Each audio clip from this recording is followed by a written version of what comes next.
भारत माता की जय। जोश नहीं दिख रहा है। हाउ इज द जोश? नहीं दिख रहा है। जोर से हाउ इज द जोश? नहीं दिख रहा है। और जोर लगा। हाउ इज द जोश? गुड। भारत माता की जय। बीपीएस परिवार की जय। Good. First of all, thank you so much for being present over here. Back in 2019, I passed out from this prestigious institution. I secured 92.8% from here, and then I started my journey. Believe me, this journey was never easy, and it was never supposed to be. जब आप किसी बड़े लक्ष्य को लेकर संघर्ष करना शुरू करते हो, तो यह मानकर रखो कि आने वाली जर्नी आसान नहीं होने वाली। काफी संघर्ष देखना पड़ेगा, अप्स, डाउन्स, फेलियर्स, शायद हर वो चीज देखना पड़ेगा जो आपने शायद कभी नहीं सोचा था।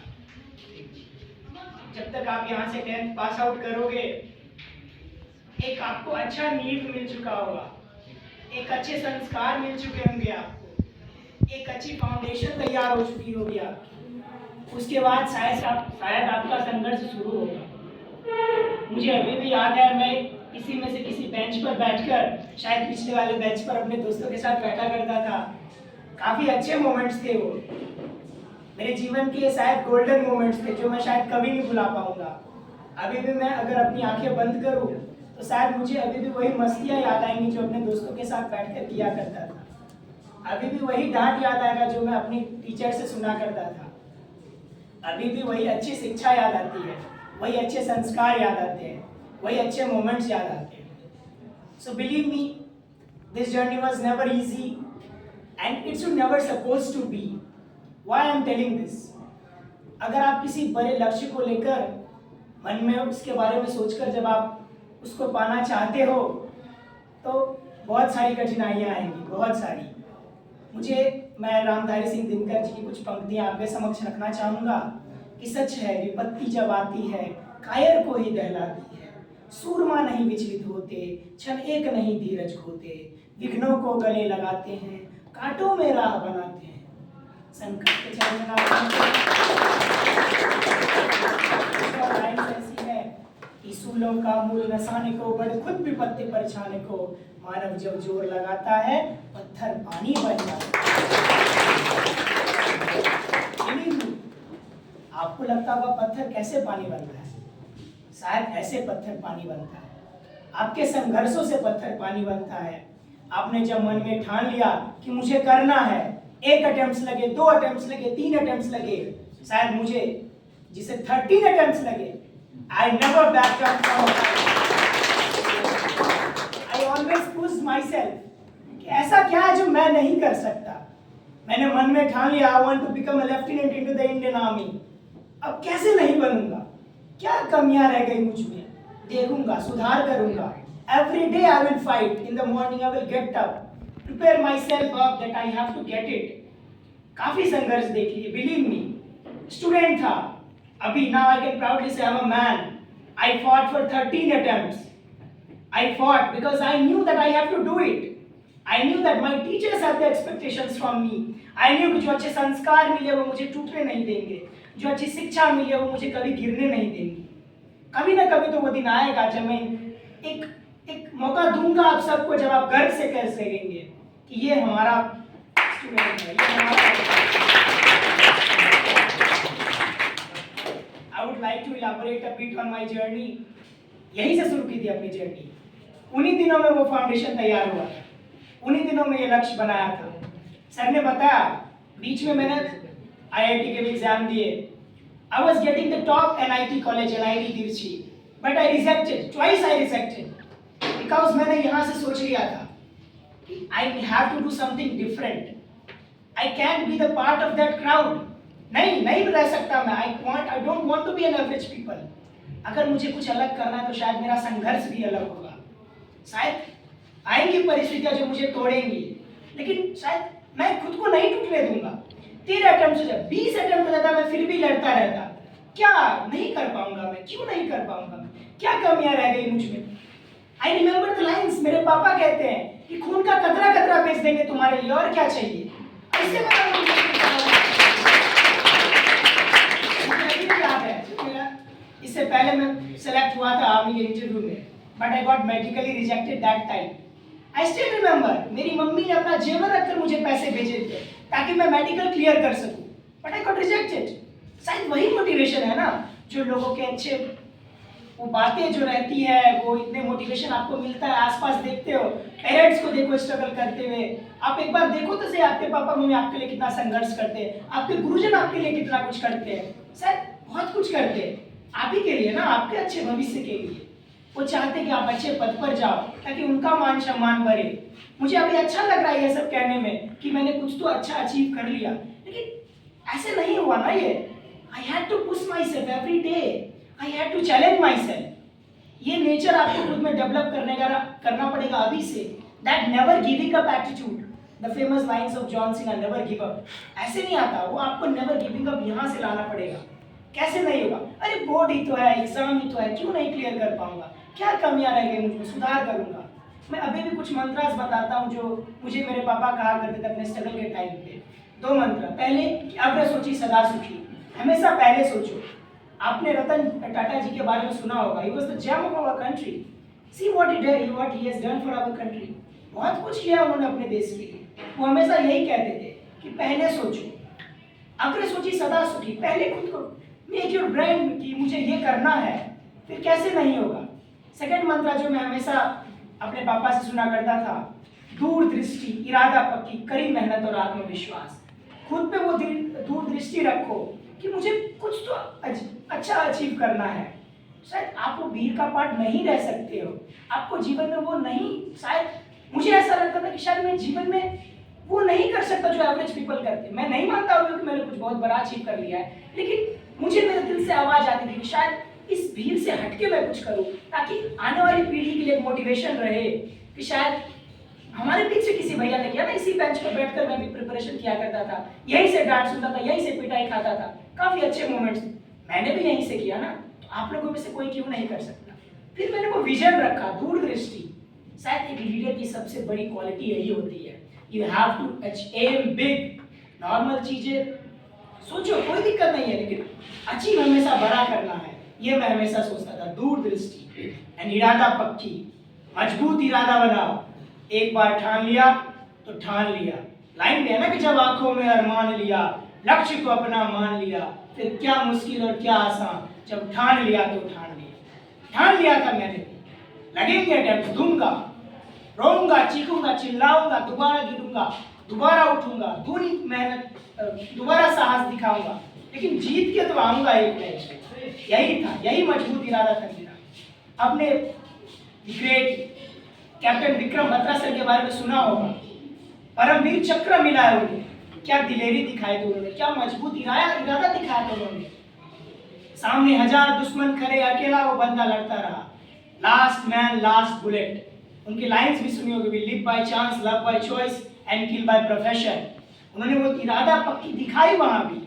विंग कमांडर अभिनंदन वर्धमान वीर चक्र से सम्मानित किया गया था उन्होंने।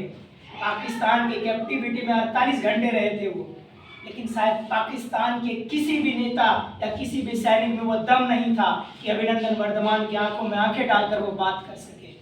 ये जज्बा था उनमें, ये दिलेरी थी उनमें, ये पॉजिटिविटी था, ये इरादा पक्की थी उनकी कि कुछ भी हो जाए हमारा तिरंगा हमेशा लहराता रहेगा, हमेशा सबसे ऊपर बना रहेगा। ये इरादा पक्का था उनका। कड़ी मेहनत,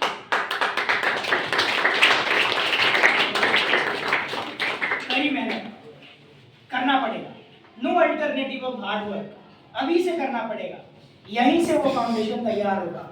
आने वाले टाइम में जब आप बड़े एग्जाम्स को फाइट करोगे, मैं नहीं मानता हूँ कि आपको केवल लेफ्टिनेंट बनकर देश की सेवा करना है। आप अच्छे डॉक्टर बनो, एक अच्छे इंजीनियर बनो, एक अच्छे टीचर बनो। शायद हर किसी का यही सपना होना चाहिए कि मुझे मेरे देश के लिए कुछ करना है। वो पैट्रियोटिज्म आपके अंदर हमेशा रहना चाहिए। आपको तिरंगा को देखकर वही गूज़बम्स आना चाहिए एवरी टाइम। हाँ, वो देशभक्ति आपके अंदर हमेशा होनी चाहिए। कुछ भी करो जीवन में, लेकिन हमेशा देश के लिए वही प्रेम, मान, सम्मान वही होना चाहिए। अपने गुरुजनों, अपने परिवार, अपने अच्छे संस्कार का मान कभी नीचे नहीं होने देना है। यही आपके मन में हमेशा रहना चाहिए। तो कड़ी मेहनत तो करना पड़ेगा, अभी से करना पड़ेगा, इसका कोई अल्टरनेटिव नहीं है। कुछ को लग रहा हो कि मैं ये लेक्चर दे रहा हूँ, but believe me, it's not a lecture, it's a life experience. ये आपको करना पड़ेगा, तभी आप वहां तक पहुंचोगे। बहुत मेहनत लगती है, बिलीव मी, लेकिन उतना मुश्किल भी नहीं है। आपको अच्छे राहगीर मिलेंगे, अच्छी शिक्षा देने वाले मिलेंगे, अच्छे परिवार मिलेंगे, अच्छे गुरुजन मिलेंगे, यही आपका भविष्य डिसाइड करेंगे।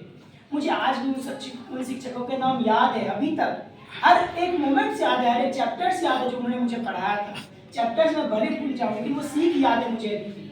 सर यही चीजें है ना जो आपको एक मजबूत इरादा देती है। अच्छे संस्कार जो आपको कभी गिरने नहीं देते, आपको कभी किसी गलत राह पर नहीं जाने देते। एनडीए का शायद आपने वो स्लोगन सुना होगा, O God help us to keep ourselves physically strong, mentally awake and morally straight. Physically strong रहना है, मेंटली अवेक रहना है और मॉरली हमेशा स्ट्रेट रहना है। तो कड़ी मेहनत तो करनी पड़ेगी, हमेशा करना पड़ेगा, कोई अल्टरनेटिव नहीं है उसका। अभी से आप आदत डालो। शिक्षक बोलते हैं ना कि मेहनत करना पड़ेगा, होमवर्क करो, तो यही करना है। आप यहीं से सीखोगे, अभी से जो चीज अपनी जिम्मेदारी खुद से उठाओगे, तो अभी से फिर वो जाकर आपका भविष्य तय करेंगे कि आप क्या करने वाले आने वाले टाइम में। आत्मविश्वास, खुद पे हमेशा रखना वो आत्मविश्वास। चाहे दुनिया में हर कोई बोलते कि तुम नहीं कर सकते हो, लेकिन तुम्हारे अंदर से हमेशा वही आवाज आनी चाहिए कि मैं क्यों नहीं कर सकता। सर हमारे बीच से तो कोई कर सकता है। मैंने घर से ही पूरी तैयारी की, क्योंकि मुझे वो आत्मविश्वास था कि मैं घर से भी रहकर कर सकता हूँ। मुझे मेरा लेवल पता था कि मैंने क्या तैयारियां की है, क्या मुझे जरूरी है काम करना। 13 अटेम्प्ट्स, हर टाइप के स्ट्रगल देख लिए, क्या नहीं काम करना पड़ा, फिजिकली, मेंटली, साइकोलॉजिकली, हर टाइप से मुझे अपग्रेड करना पड़ा खुद को। एक बैलेंस पर्सनैलिटी चाहिए होती है अच्छे इंटरव्यूज को क्रैक करने में, मुझे वो डेवलप करना पड़ा, बट आई डिड इट, क्योंकि मुझे वो आत्मविश्वास था। आप जब गिरने लगते हो तो शायद कम लोग आते जो आपको वो हाथ देंगे कि शायद आप दोबारा खड़े हो, दोबारा पूरी मेहनत के साथ दौड़ो, वही जज्बा, वही एनर्जी दिखाओ। लेकिन आपको वही विश्वास खुद में रखना पड़ेगा। शायद मेरा लक्ष्य बड़ा होगा, लेकिन पाऊंगा तो मैं जरूर, यही आत्मविश्वास आपको रखना होगा। तो मैं तो यही कहूँगा कि शायद उन दिनों की अच्छी शिक्षा, अच्छे संस्कार, वो अच्छी बातें, वो अच्छी डांट, वही सब जो मिली थी ना, उसी ने मुझे इतना आज मैच्योर बनाया है। शायद उन्हीं चीज़ों का प्रताप है कि मैं आज तक कभी रिटर्न में फेल नहीं हुआ। I never failed in any written exam, interviews, different thing, personality test, I worked on it. I want to elaborate a bit on the SSB interview. जब आप फौज में, आर्मी, एयरफोर्स, नेवी में आप officer पद पर जाना चाहते हो, तो you need to crack the SSB interview. It's a 5-day SSB interview process, जिसमें आपके मनसा, वाचा, कर्मणा की जांच की जाती है, आपके व्यक्तित्व की जांच की जाती है, how you think, how you behave and how you act, इसके ऊपर आपकी जजमेंट की जाती है। 5 दिनों की प्रक्रिया होती है। स्क्रीनिंग डे पहले दिनों में होता है। 400 बच्चे आएंगे, 20-30 बच्चे सेलेक्ट होंगे।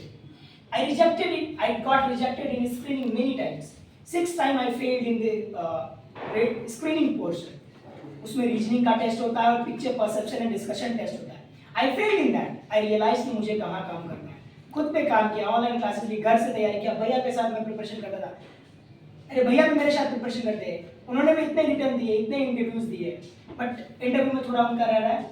जल्दी उनके तरफ से भी गुड न्यूज़ आएगा आप सबों के लिए।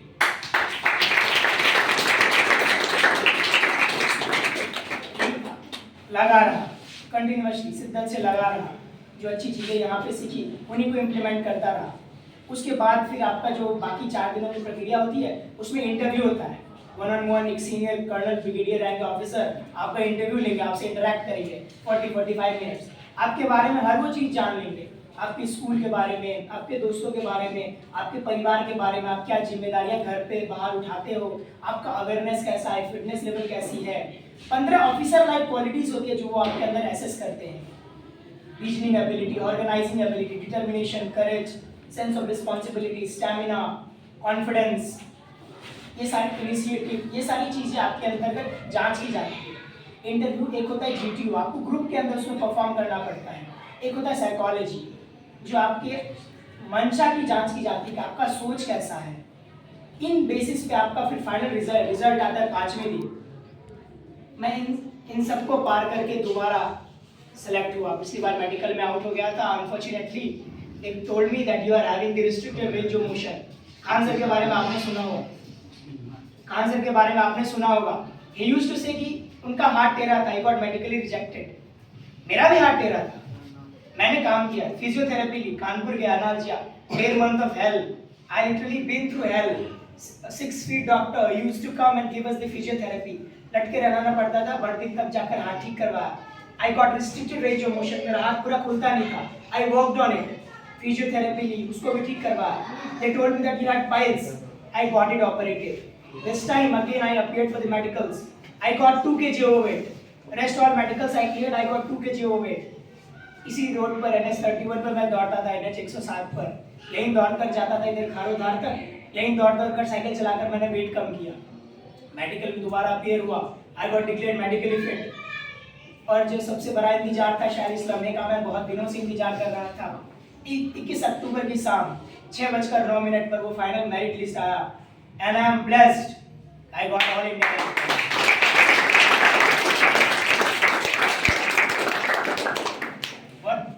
नहीं है कुछ मेरे पास कहने के लिए, काफी कुछ अभी भी सीख रहा हूँ, सीखता रहूंगा जीवन भर।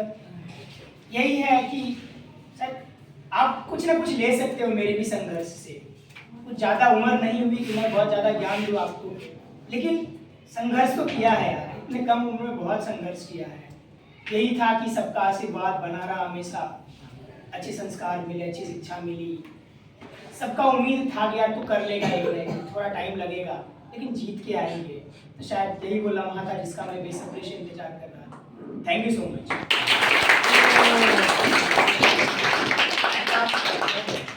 At last how is the choice? जय भारत! भारत माता की जय! Thank you so much. जय। अब जैसे इसको अभी गर्व हो रहा है अपने पिता को साथ लेके घूमने में, reality is it clear? Yes sir. है ना? तो तुम लोग को भी ऐसा बनाना है कि तुम्हारे साथ जब तुम्हारे पेरेंट्स चले तुमको भी गर्व हो या पेरेंट्स को भी गर्व हो, ऐसा बनो, है ना? अब इसने एक और चीज कही, साइकिल की बात बोला, ये जाने से फ्रेंड के बारे में पूछना, कुछ पूछा जाता है, उस पर भी तुमको काम करना पड़ेगा। तुम्हारा सर्कल कैसा है इस पर भी डिपेंड करता है, इंडिविजुअली तुम्हारा पर्सनालिटी क्या होगा, कैसे होगा।